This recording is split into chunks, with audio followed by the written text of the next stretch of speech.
8 more days till the end of October. Now, to help us understand more about what's happening on the ground, we have in studio this evening Dr. Ero Mele, who's a county election manager in Nairobi County. It is the largest single county by voter numbers, 2.25 million voters registered just before the 2017 poll. Karibu sana, Daktari, to help us understand exactly what's going on. But of this huge chunk of 6 million or more potentially new voters that your IEBC hopes to register countrywide, with Nairobi currently having the largest number, if at all we look at single counties, how much of that chunk is supposed to be native within Nairobi? Thank you, Mr. Indemali, for having me in the studio.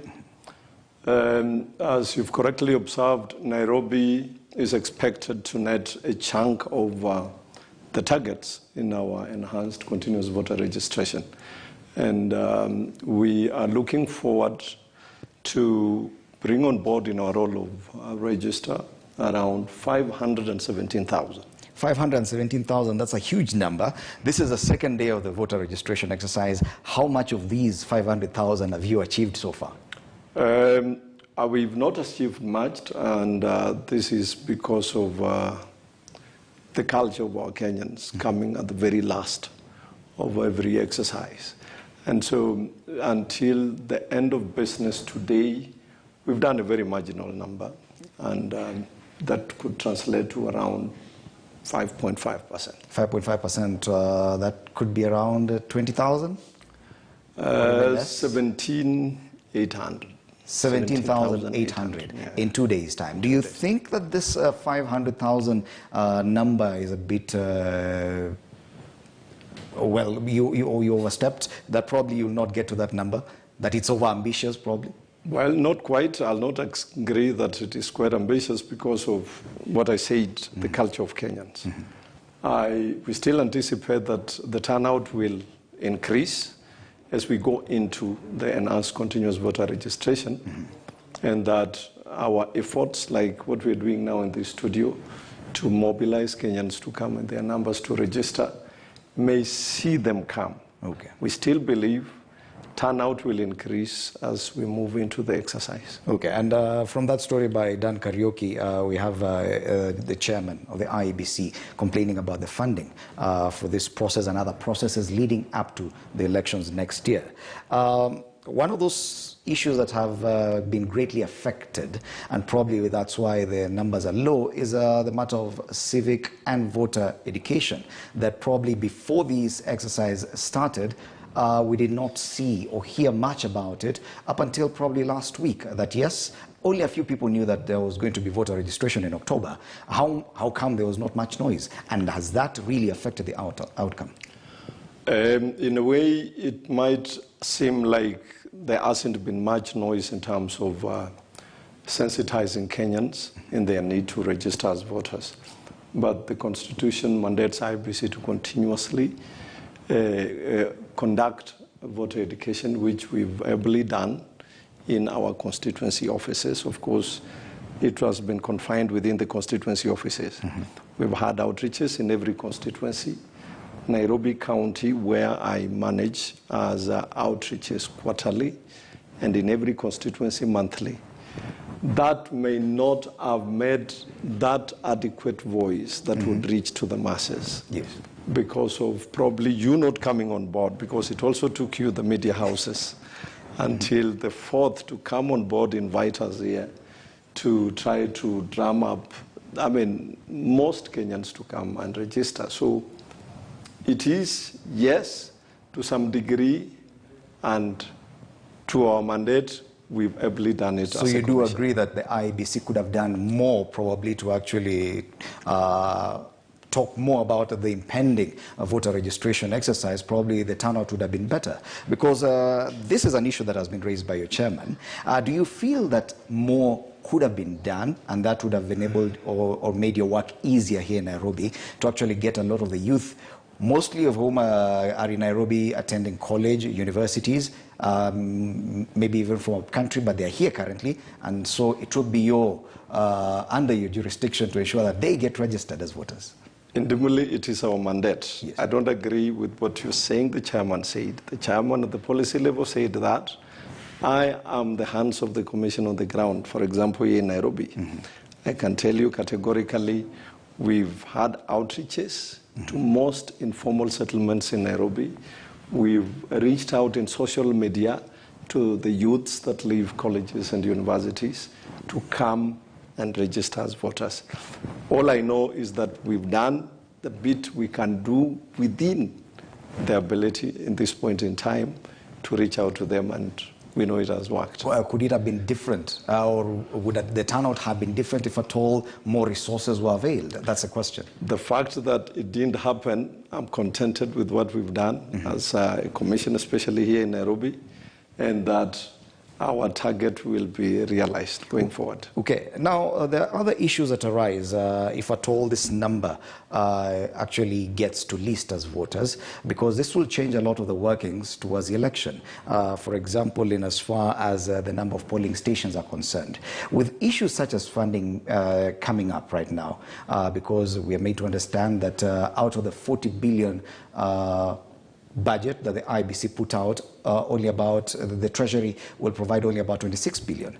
Do you think that getting this huge number of new voters, the IEBC will still be able to take care of them come election day?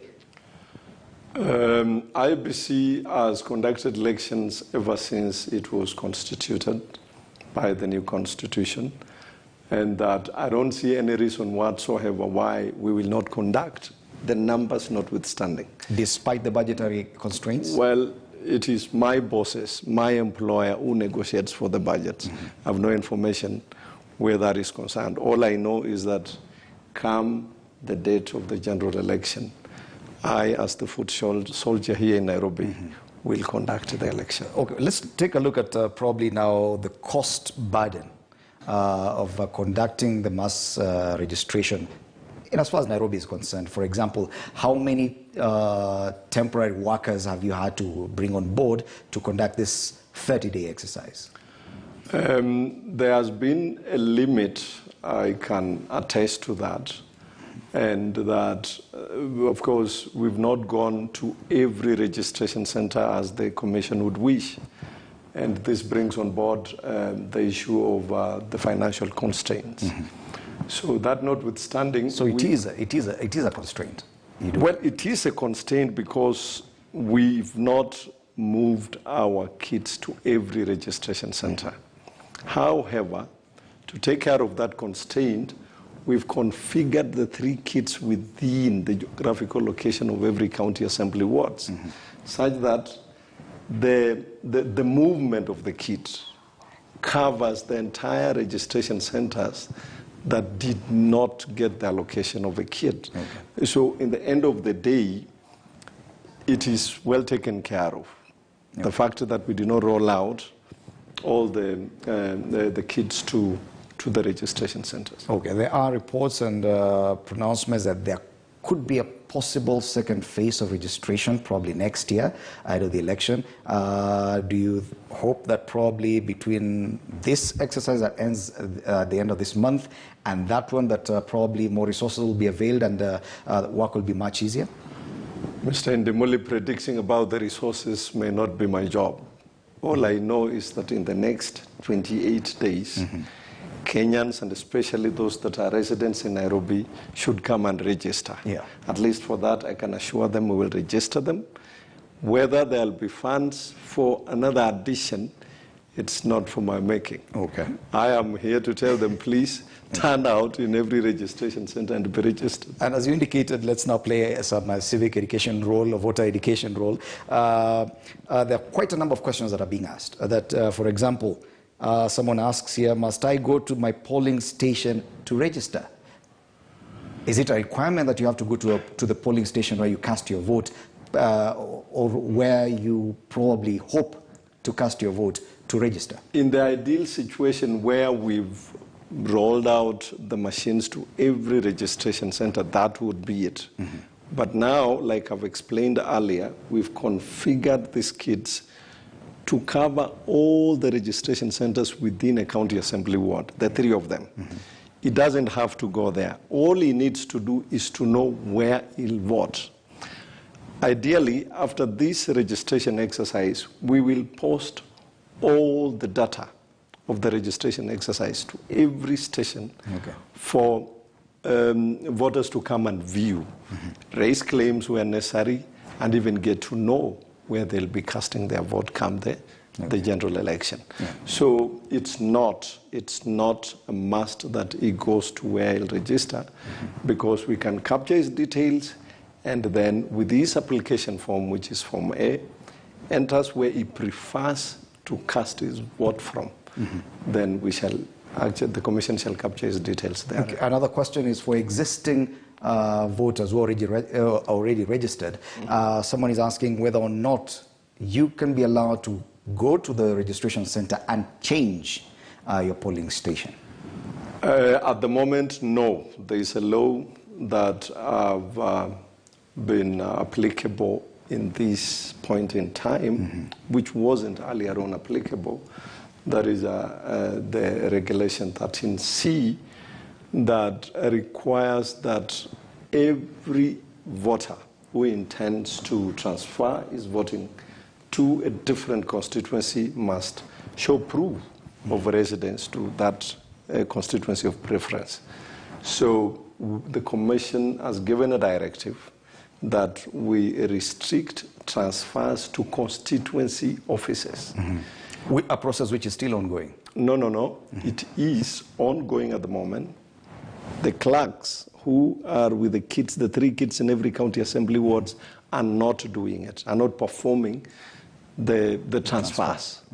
It's only the registration officer or the assistant registration officer who are staff of the Commission who perform that task. Is that process ongoing, probably parallel to this mass voter registration?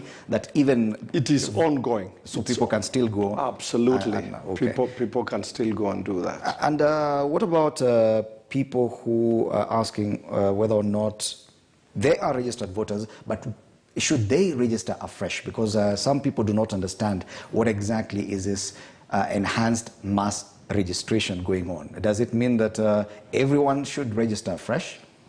Enhanced continuous voter registration is not a new process. It is a process that has been going on. It has been continuing, albeit confined within every constituencies or in the entire country. We have 290 constituencies.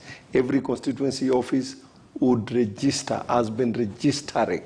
If you've been registered already, it means you are in our register of voters. What you need to go is to approach that registration clerk, ask him to show you your details of registration upon you giving out your identity card. So already registered voters can use this process to verify their registration. Actually, every BVR kit is accompanied by a Wouldn't that slow down the process of we have two clerks who man each BVR kit. One clerk can ably manage the registration of one as the other one tries to verify. And lastly, as we finish up this interview, what is the main requirement for any potential new voter? What am I required to come with so that I can be able to be registered as a voter?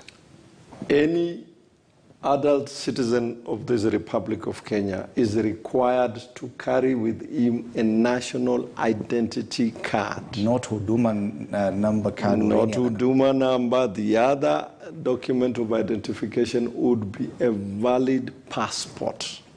The 2 documents only are recognized by our law for any Kenyan to register with. Thank you so much, Dr. Ero Mele, County Election Manager, Nairobi, for helping us understand the ongoing mass registration of voters. The exercise kicked off yesterday and is continuing countrywide up until the end of this month. Let's take a break. We'll be back with more news.